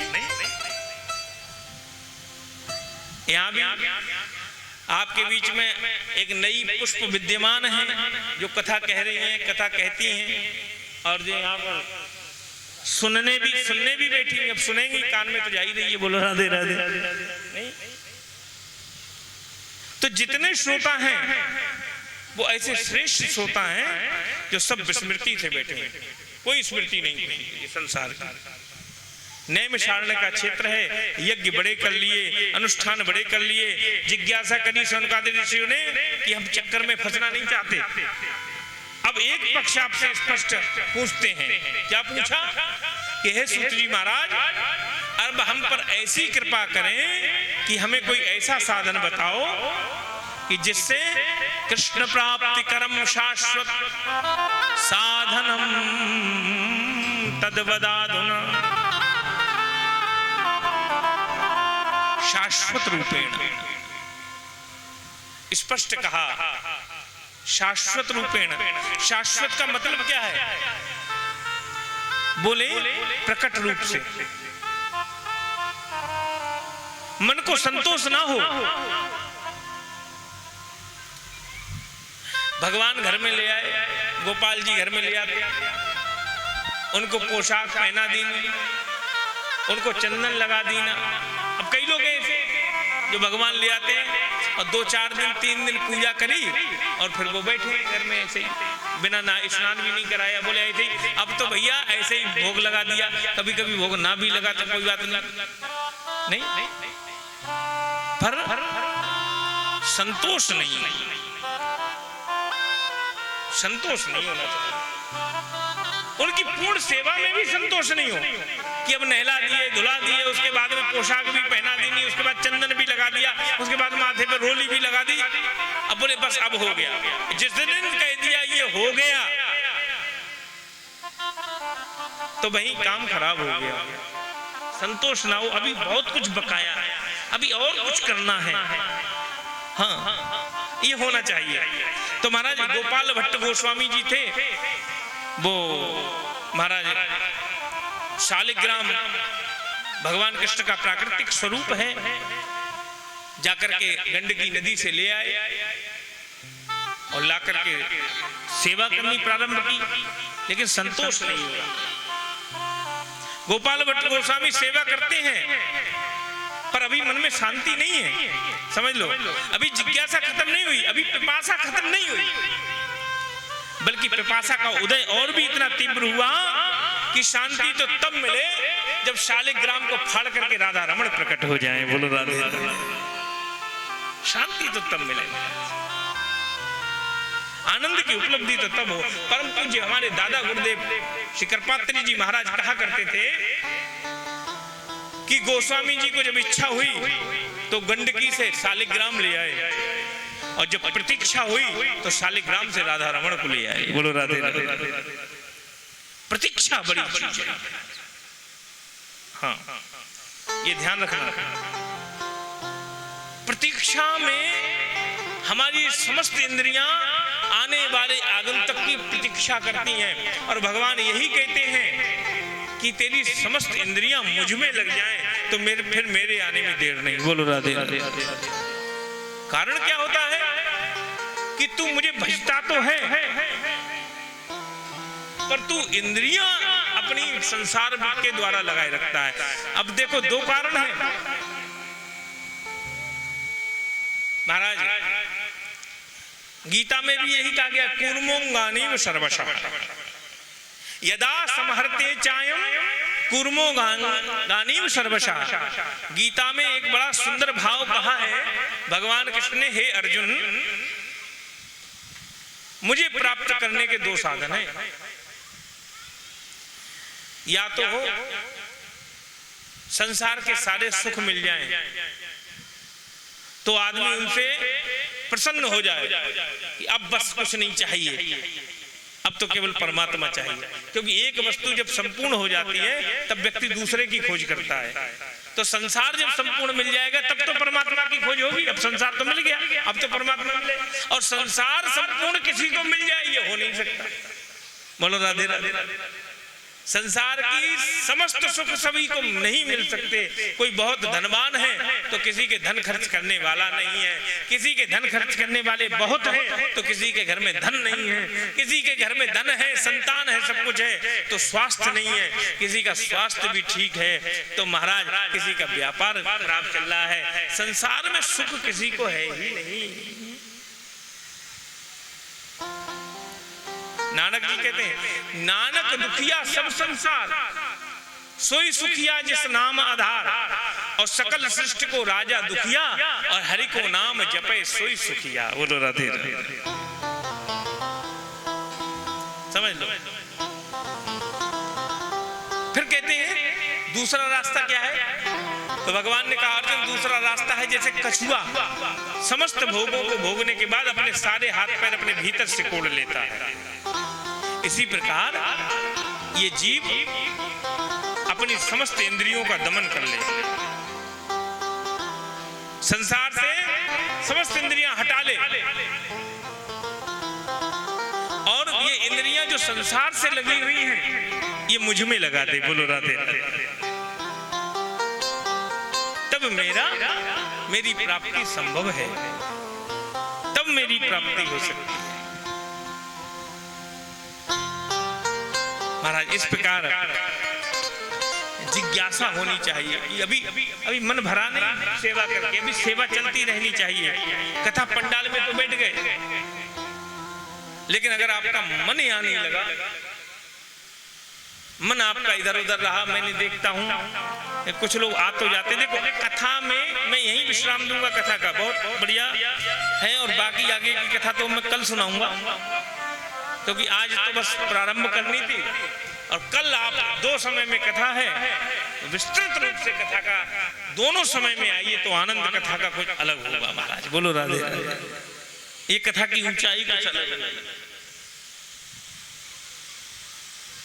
कथा पंडाल में बैठ व्यक्ति आता है, आने के भी कई कारण हैं, कई भाव हैं। कोई आधी से आया, कोई व्याधि से आया, कोई धी से आया, कोई विधि से आया, कोई लोकाम बुद्धि से आया। लोग कहते हैं अरे हमारे लिए बीमारी लग गई, सुना है कि अगर कथा सुनने जाएंगे तो बीमारी समाप्त हो जाएगी। बोलो राधे राधे। तो कोई आधी से आया, कोई इसलिए आता है कि कथा सुने हमें बीमारी समाप्त हो जाए महाराज। कोई व्याधि से आया, कोई इसलिए आया बोले हमारे ऊपर कोई भूत प्रेत का साया है, चलो बैठ जाए कथा में तो महाराज उतर जाए। कोई आधी से आया, तो कोई व्याधि से आया, तो कोई धी से आया। धी मानी बुद्धि, अपनी बड़ी बुद्धि लगा के आते हैं, बड़े बुद्धिमान बन के कि चलो देख के आए कैसे पंडित जी आए कथा कहने के लिए, कुछ गलतियां वलतियां पकड़ेंगे चल करके। बड़े बुद्धिमान बन के आते हैं, कहाँ गलती की, कैसा बोल रहे हैं। हाँ? तो कोई आधी से आया, कोई व्याधि से आया, कोई धी से आया, कोई विधि से आया। विधि का अर्थ है कथा सुननी चाहिए, विधि से सुनो तो कल्याण करेगा, इसलिए आया। कोई लोकाम बुद्धि से आया, वो हमारे यहाँ आते हैं, हमें उनके यहाँ जाना पड़ेगा, इसलिए भी आते हैं लोग। निमंत्रण दिए, बोले वो हमारे आयोजन में आते हैं, हमें उनके आयोजन में जाना चाहिए। कोई आधी से आया, कोई व्याधि से आया, कोई धी से आया, कोई विधि से आया, कोई लोकाम बुद्धि से आया। पर धन्य तो वो है सज्जनों जो भगवान शंकर की तरह समाधि छोड़ के भी कथा सुनने चला आया। बोलो राधे राधे।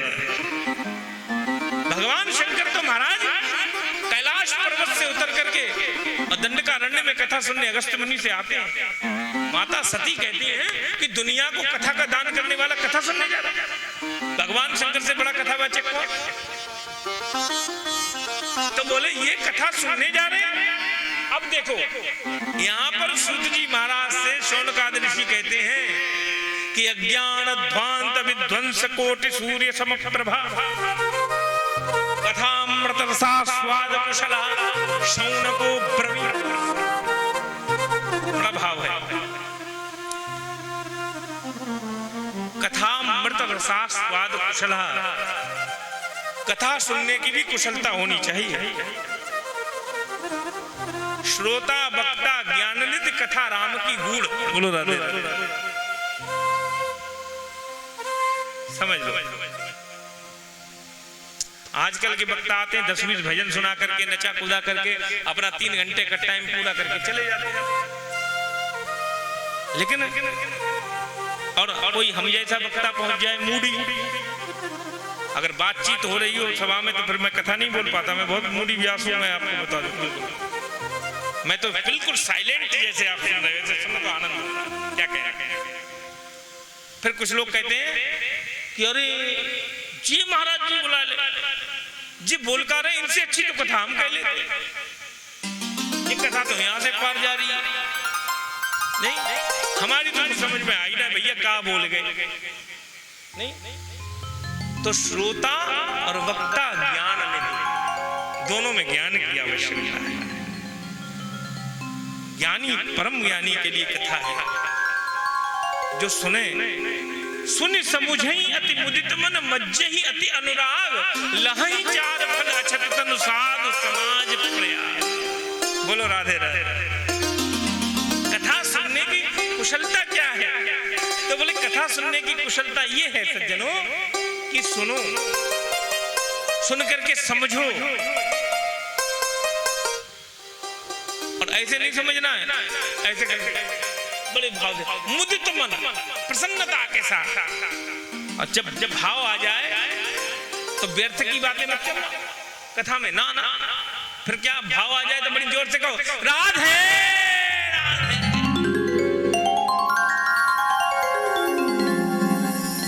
मस्ती से भगवान का नाम उच्चारण, शुद्ध नाम उच्चारण करो। तो महाराज कह दिया कथामृत रसा स्वाद कुशला। देखिए पुष्प की सुगंधी का स्वाद केवल भ्रमर को प्राप्त होता है। बात समझने का प्रयास करना। अन्य उड़ने वाले कीड़े मकोड़े तो बहुत है संसार में, है नहीं है, लेकिन पुष्प की सुगंधी केवल भ्रमर ले पाता है, अन्य कीड़ों को प्राप्त नहीं होती। एक और कीड़ा होता है जिसको कहते हैं गुबरैला कीड़ा। उसकी शक्ल बिल्कुल भ्रमर की तरह है, देखने में भौरे की तरह है, भ्रमर की तरह है, लेकिन भौरा क्या करता है? पुष्प पे बैठ करके उसका मकरंद ले रहा है, उसकी सुगंध ले रहा है, और उसी की शक्ल का गुबरैला कीड़ा मैले की गोलियां बना बना के खा रहा है। बोलो राधे राधे। इसी प्रकार जैसे कीड़े की शक्ल दो प्रकार की है, इसी प्रकार संसार में जीव भी दो प्रकार के होते हैं। एक वो जीव होते हैं जो संसार के भोगों का आनंद लेते हैं महाराज, और दूसरे जीव वो होते हैं जो भगवान की कथा का आनंद लेकर अपने आप को धन्य धन्य और वाह वाह मानते हैं। बोलो राधे राधे। दो प्रकार के जीव, कथा अमृत रसा स्वाद कुशला।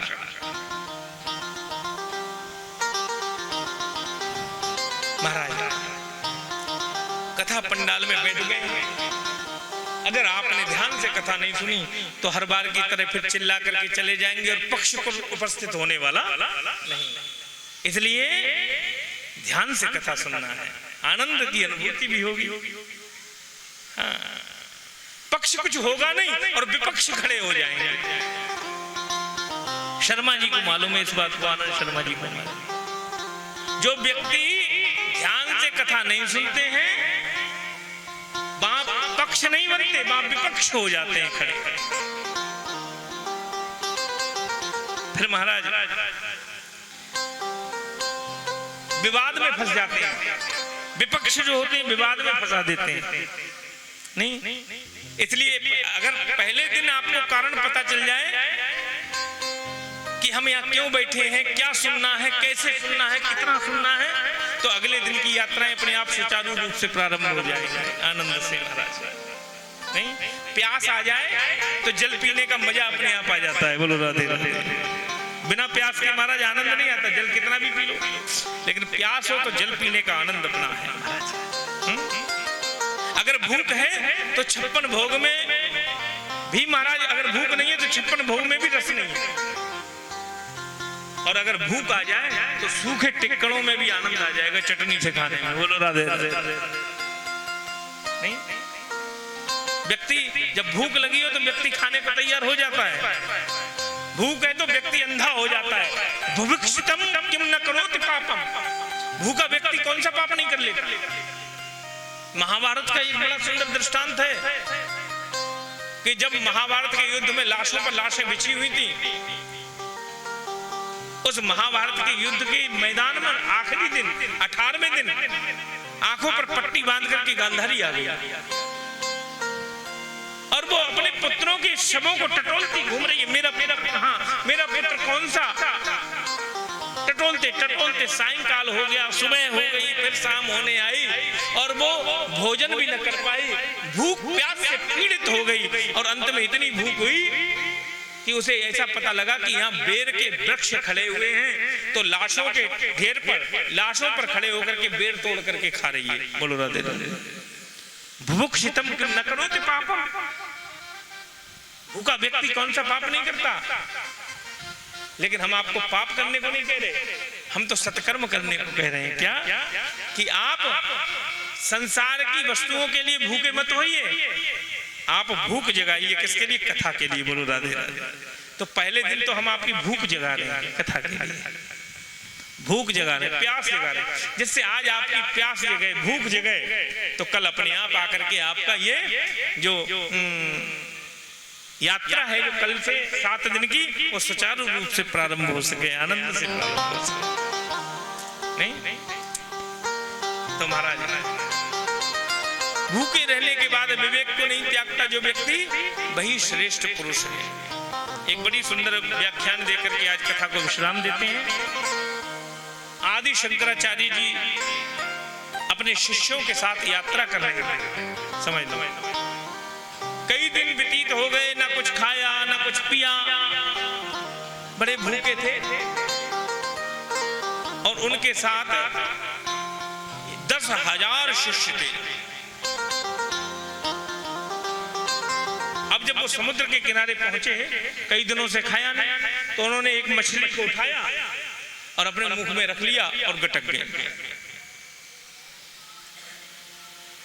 9,996 शिष्यों ने देखा कि गुरुजी तो मछली खा गए। अब जब गुरुजी खा गए तो हमें तो गुरुजी के पीछे ही चलना है, तो हम क्यों भूखे रहे? तो वो भी खा गए, पर उनके 4 शिष्यों ने नहीं खाई। उन्होंने अभोज्य का भोजन नहीं किया। 4 शिष्य देखते रहे और चलते रहे। एक जगह क्या हुआ कि एक सुंदर नदी बह रही थी। गुरुजी पहुंचे और वहां भंडारे का आयोजन चल रहा था। आदि गुरु शंकराचार्य जी पहुंचते हैं, बड़ा सुंदर भंडारा चल रहा था नदी के किनारे। भोजन की बड़ी सुंदर व्यवस्था थी। गुरुजी आए और गुरुजी ने जल के किनारे आकर के आचमन किया और महाराज अपना मुख आदि धोया, हाँ, दरस परस कर मज्जन पाना, ये सब करके, और महाराज अपने पेट को एक जोर का झटका दिया कि मछली जीवित निकल करके मुंह से नदी में गिर पड़ी और तैरने लगी। अब तो जो 9,996 शिष्य थे वो तो चक्कर में पड़ गए। बोले हमने तो सोचा कि गुरुजी मछली खा गए, पर इन्होंने खाई भी और नहीं भी खाई। नहीं, इन्होंने खाई भी और नहीं भी खाई। ये तो जिंदा है निकल पड़ी, पर हम में इतनी सामर्थ्य नहीं है कि हम इसको निगल जाएं और उगल भी दें, जिंदा निकल जाए। हम में ये सामर्थ्य नहीं है महाराज। तो क्या हुआ कि शंकराचार्य जी ने बढ़िया भोजन किया और उन सब शिष्यों का, 9,996 शिष्यों का महाराज त्याग कर दिया और 4 पीठ बनाए भारतवर्ष में, और चारों पीठों पर अपना अपना एक शिष्य, जिन 4 शिष्यों ने नहीं खाई थी मछली, उन चारों शिष्यों को विराजमान कर दिया। बोलो राधे राधे। इसी प्रकार ये संसार के जो भोग हैं वो मछली के समान हैं। इनको जो विवेक पूर्वक जो ग्रहण करता है वो आदि गुरु शंकराचार्य के समान है, क्योंकि वो भोग तो भोग लेता है, पर समय आने पर उन भोगों को प्रसन्नता पूर्वक त्याग भी देता है। बोलो राधे राधे। तो उसने भोगे भी। इसी प्रकार कौन है? हमारे भगवान श्री कृष्ण भी इसी प्रकार है। इसलिए उनके लिए क्या कहा जाता है मालूम है? ब्रह्मचारी कहा जाता है। 16,108 पत्नियां होने पर भी ब्रह्मचारी है कृष्ण। अनेकों गोपियों के साथ रहते हुए रास रचाने के बाद भी कृष्ण ब्रह्मचारी है। कारण क्या है कि संसार को भोगने के बाद उनको त्याग करने की क्षमता कृष्ण में है। बोलो राधे राधे।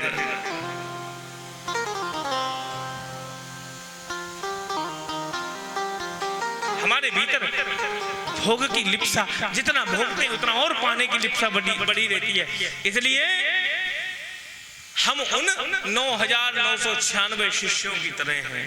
बोलो ना राधे राधे। संसार के विषय भोग का त्याग करना, ये हमें भागवत सिखाती है। महाराज बड़े बड़े सुंदर पक्ष हैं यहाँ शंकराचार्य के विषय में। तो महाराज शंकराचार्य का दर्शन क्या है? ब्रह्म सत्यम जगन मिथ्या। ब्रह्म सत्य है, बाकी सब झूठा है, सब देवता झूठे हैं, शंकराचार्य जी ने कहा। शंकराचार्य जी कहते हैं ब्रह्म सूत्र में, कोई देवता को मैं सच्चा नहीं मानता, सब झूठे।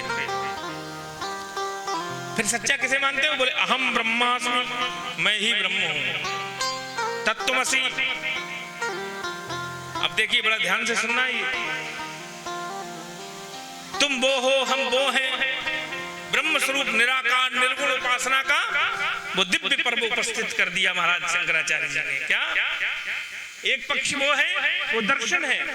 उन्होंने वेदांत के द्वितीय सूत्र के भाष्य में स्पष्ट लिखा है कि मैं कुछ नहीं मानता, किसी को नहीं मानता, किसी देवता को नहीं मानता, पर कृष्ण परात्पर पर ब्रह्म परमात्मा है, मैं इस बात को नहीं टालता। बोलो राधे राधे। कृष्ण साक्षात परमात्मा है, साक्षात पर ब्रह्म है महाराज। इस बात पर मैं कोई टिप्पणी नहीं करना चाहता। साक्षात जगतपति हैं, जगत ऐश्वर्य हैं, जगन्नाथ हैं, आदि पुरुष हैं। गोविंदम आदि पुरुषम तम हम भजामि।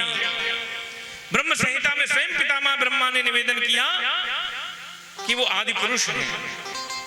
इस पक्ष को मैं नहीं टालता। शंकराचार्य जी कह रहे हैं मैं किसी को नहीं मानता, लेकिन कृष्ण पर ब्रह्म है, मैं ये बात नहीं टालता। बोलो राधे राधे।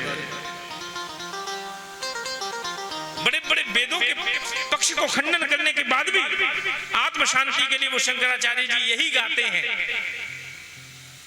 भज गोविंदम गोविंदम भज मूढ़मते। अरे मूढ़मते, क्यों संसार के चक्र में भटक रहा है? अगर भटक रहा है तो कोई बात नहीं, लेकिन जिब्या से तो गोविंद नाम गाले। तू भटक, इसमें कोई परेशानी नहीं है, लेकिन तेरी जो समस्त इंद्रियां ही संसार से लगी हैं, मैं समस्त इंद्रियों की ये नहीं कहता कि तू अपनी समस्त इंद्रियों से भगवान का भजन कर, लेकिन इतना जरूर कहता हूं कि तू अपनी 10 इंद्रियां नहीं, अगर तूने केवल 2 इंद्रियों को ही संभाल लिया तो पर ब्रह्म परमात्मा कृष्ण तेरे सामने होने। बोलो राधे राधे। कौन सी 2 इंद्रियां? एक जिह्वा और दूसरे कान। बोलो राधे राधे। केवल 2 इंद्रियां। जीव से भगवान नाम लो और कान से उनकी कथा सुनो, बस। दूसरा कोई पक्ष नहीं। आइए, इसलिए गोविंद भजले गोविंद भजले गोविंद भजले कृष्ण भजले। इसी प्रकार भागवत के महात्म्य में बड़ा सुंदर श्लोक है कि आजन्म मात्रमपि न सखे न किंचित चिंतम विधाय सुख शास्त्र कथा पीता चांडाल वच्च खरबदबत तेन नीतम स्वजन्म जननी जनि दुख भाजा। संसार सनकादिकों ने खींच करके इस संसार के लोगों को कहा है, खींच करके। अरे अभागो, भारतवर्ष में जन्म लेकर भी मनुष्य शरीर प्राप्त करके एक बार भी ऋषि वृंदों के चरणार बिंदों में बैठ करके अगर तुमने सुख शास्त्र कथा न पीता, सुख शास्त्र मानी भगवान की कथा का आस्वादन नहीं किया, तो वास्तव में तुम चंडाल हो, खरमानी गधे हो, खरबदबततेन नीतम, इनके समान हो तुम। अरे हद कर दीनी ये कह करके कि कहते मिथ्या स्वजन्म जननी जनि दुख भाजा।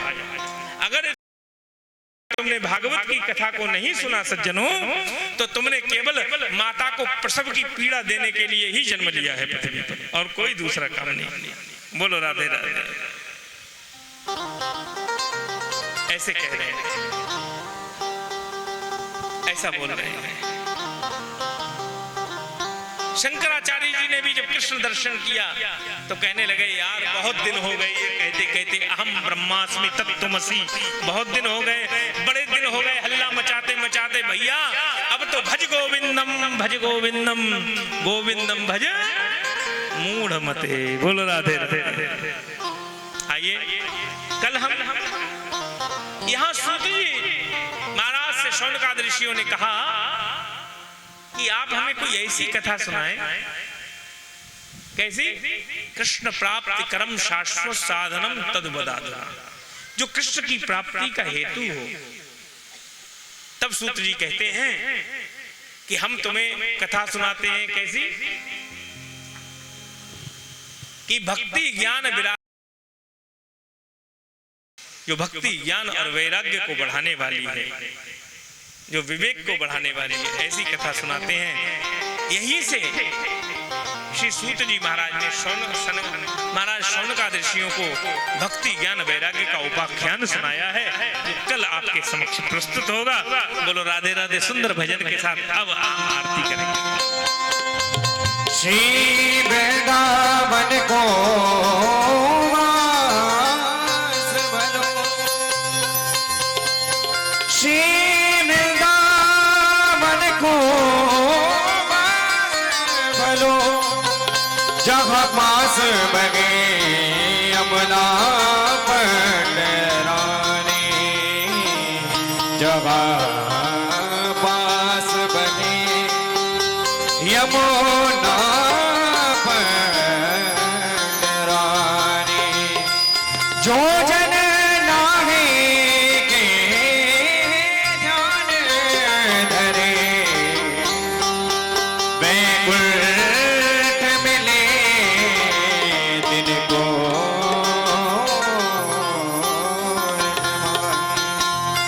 वैकुंठ मिले,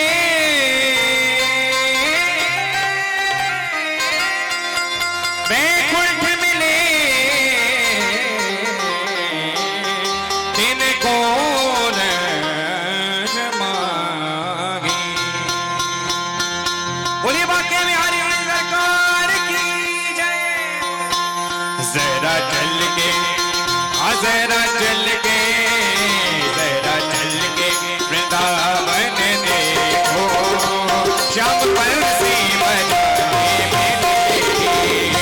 जरा चल के वृंदावन देखो, श्याम बंसी बजाए मिलेगी। जरा चल के वृंदावन देखो, जरा चल के वृंदावन देखो, श्याम बंसी बजाते मिलेगी।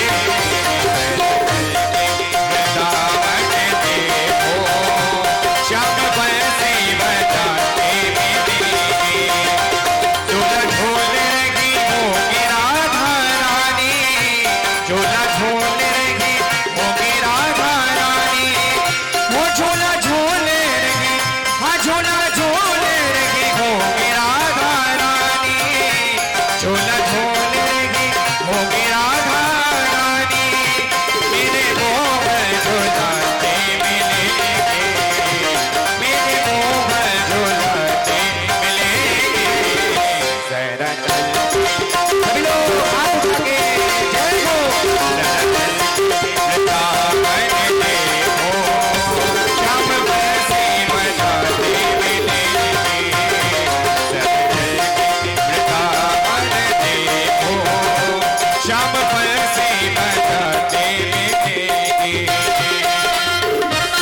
मैं आरती के लिए अनुरोध करूंगा राजा रस्तोगी जो कि हमारे कैद वाली मस्जिद से हमारे बीच उपस्थित हुए हैं, अपनी मम्मी